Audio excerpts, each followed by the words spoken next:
A'udzubillahi minasyaitonirrajim. Bismillahirrahmanirrahim. Assalamualaikum warahmatullahi taala wabarakatuh. Hadirin yang saya hormati, pertama-tama para saudara sekalian yang selalu dirahmati oleh Allah Subhanahu wa taala. Kini marilah kita bersama-sama untuk memanjatkan puji syukur hadirat Allah Subhanahu wa taala yang mana dengan karunia Allah taala dengan karunia taufik dari Allah Subhanahu wa taala kita diberikan nikmat yang sungguh sangat kita rasakan seperti saat ini, sebagaimana dengan kita yang sudah dapatkan seperti hari ini dan sebagaimana yang kita jalani pada hari ini. Dan yang kedua adalah salah satunya adalah selawat beserta salam kita ya haturkan yakni kepada tidak lain hanya kepada junjungan Nabi besar baginda Nabi Muhammad sallallahu alaihi wasallam. Amin amin ya rabbal alamin. Para saudara sekalian yang selalu dirahmati Allah Subhanahu wa taala, karena Allah rahmatum wal ahsanatu wal inna wallahi tamubin. Sungguh karena ini adalah salah satu nikmat yang mana tidak semua orang miliki, adalah salah satunya adalah nikmat sehat.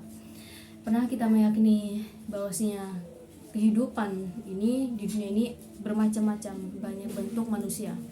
Yang pantasnya kita harus maklumi bahwasanya semua sifat buruk, sifat baik manusia itu sejajarnya tetap manusia.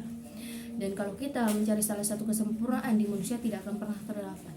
Nah, mengapa ketika kita selalu menerima di suatu permasalahan yang sudah Allah berikan kepada kita, ketika kita merasa kehilangan sesuatu yang sudah memang itu ditakdirkan bagi kita semua, kehilangan keluarga, kehilangan anak, kehilangan kakak, kehilangan adik, bahkan kehilangan pasangan sekalipun, mengapa dikatakan la tahabul ta'bura la ta'ni mallahu dasyafatin kullu safa.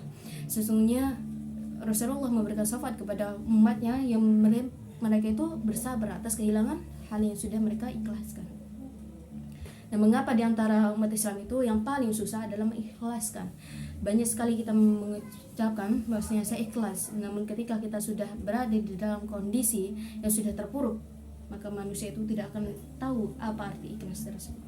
Nah, Imam Ajabruddin bil Asalaf bahwasanya beliau pernah mengatakan bin alah dikata kalimi fa'um melbursanlah tual kata kalimi wal tudahuma tujadid. Sesungguhnya janganlah engkau salah satunya untuk mempersiapkan, untuk mempergantungkan diri kepada manusia. Ketika kita mengetahui seseorang semua di dunia ini hanya bersifat fana, dan mengapa ketika kita hidup hanya untuk digantungkan kepada orang-orang yang tidak bersifat kekal? Mengapa kita semua setiap pekerjaan yang kita lakukan kita serahkan semua kepada Allah? Mengapa kita harus bergantung kepada manusia? Dan itulah yang dikatakan dengan al-mautuhu wal butrahni fata'alih, bahwasanya mereka yang selalu lupa dengan Allah, sesungguhnya Allah yang membantulah mereka dari semua apa yang mereka kerjakan. Jadi banyak yang terjadi pernah kita ketahui ketika mereka sudah diberikan kenikmatan oleh Allah Subhanahu wa taala, kenikmatan pertemanan, kenikmatan ibadah, dan kenikmatan salah satunya adalah kenikmatan berteman, kenikmatan di dunia yang semua bersifat fana, mereka ditutup hati mata mereka sehingga mereka itu ankallahu qalaqulubin intabul tababil. Bahasanya orang-orang yang sudah terlalu mengejar dunia, mereka tidak akan pernah memperhatikan kallazatun innahu rahmatulillah. Mereka tidak akan pernah memperhatikan apa yang dikatakan Allah, apa yang difirmankan Allah. Dan oleh sebab itulah ketika kita mau membawa seseorang, ketika kita sudah mau menghijrahkan seseorang, mau menggiring seseorang tersebut yang berawal dari mereka itu gila-gila dengan dunia dan membawa mereka ke jalan Allah Subhanahu wa taala, itu susah. Dan mengapa orang-orang yang sudah membawa orang yang buruk menjadi orang baik itu merupakan salah satu pahala yang tidak pernah berhenti. Dan mengapa orang tersebut itu menjadikan salah satu amal jariah?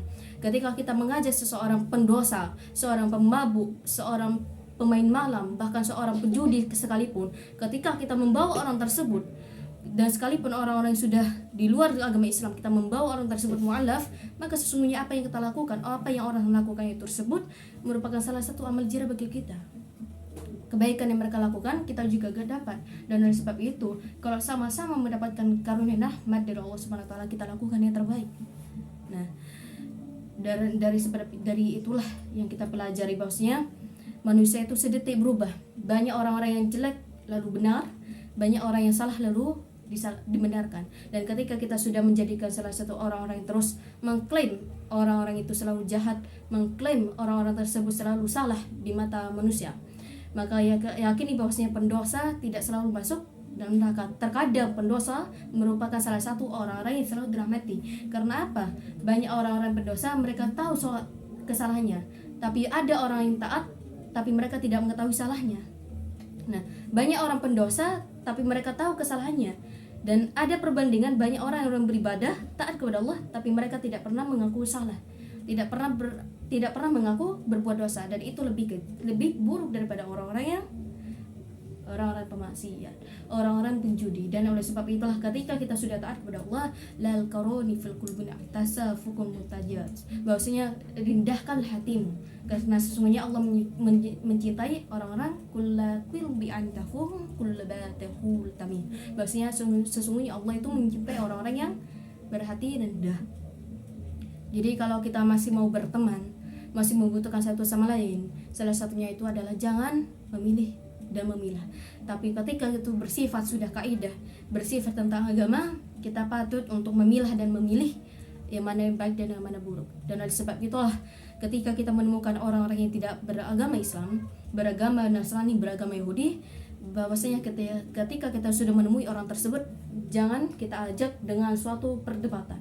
Sebagaimana kita contohkan dari pengalaman Rasulullah yang Rasulullah ajarkan kepada umatnya, sebagaimana beliau mengajak orang-orang kafir, mengajak orang Nasrani ke jalan Allah Subhanahu wa taala sehingga mereka mu'allaf dan taat kepada Allah Subhanahu wa taala, bukan dari mereka ilmunya, bukan dari Rasulullah menyampaikan ilmu kepada mereka lalu mereka itu mu'allaf dan lalu taat kepada Allah, tidak seperti itu.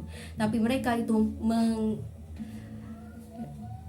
menerapkan ilmunya sehingga orang tersebut dapat menilai apa yang mereka lakukan. Dan oleh sebab itu setiap perilaku yang kita lakukan itu merupakan salah satu gambaran pribadi kita. Kebiasaan yang kita lakukan itu akan terjadi pada akhir hayat kita, dan manusia itu bisa mati dengan kebiasaannya, dan manusia itu bisa terus menjadi seorang hamba, bisa menjadi seorang hamba yang taat bukan karena sesuatu yang mereka sering lakukan, tapi mereka yang terus berusaha untuk menjadi orang-orang yang lebih taat kepada Allah Subhanahu wa taala.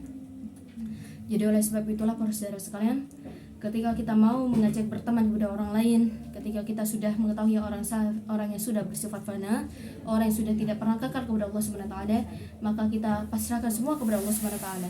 Karena tidak ada yang pantas kita gantungkan, tidak pantas yang kita harapkan kecuali bergantung kepada Allah Subhanahu wa taala. Barakallahu taufikum. Semoga kita menjadi seorang hamba yang terus tidak pernah merasa puas dengan amal ibadah kita, dan semoga kita menjadi seorang hamba yang terus taat kepada Allah Subhanahu wa taala, dan semoga kita terhindar dari dosa-dosa besar dan dosa-dosa kecil yang kita lakukan setiap harinya, dan semoga kita semua dirahmati dan selalu diberikan syafaat oleh Rasulullah sallallahu alaihi wasallam. Amin amin ya rabbal alamin. Barakallahu taufiq. Innallaha ta'amahul mutawadilin, innallaha musyrikat abni alhamdulillah. Semoga kita semua dalam keadaan sehat, dan semoga selalu Allah memberkahi dan merahmati kita semua. Wassalamualaikum warahmatullahi wabarakatuh.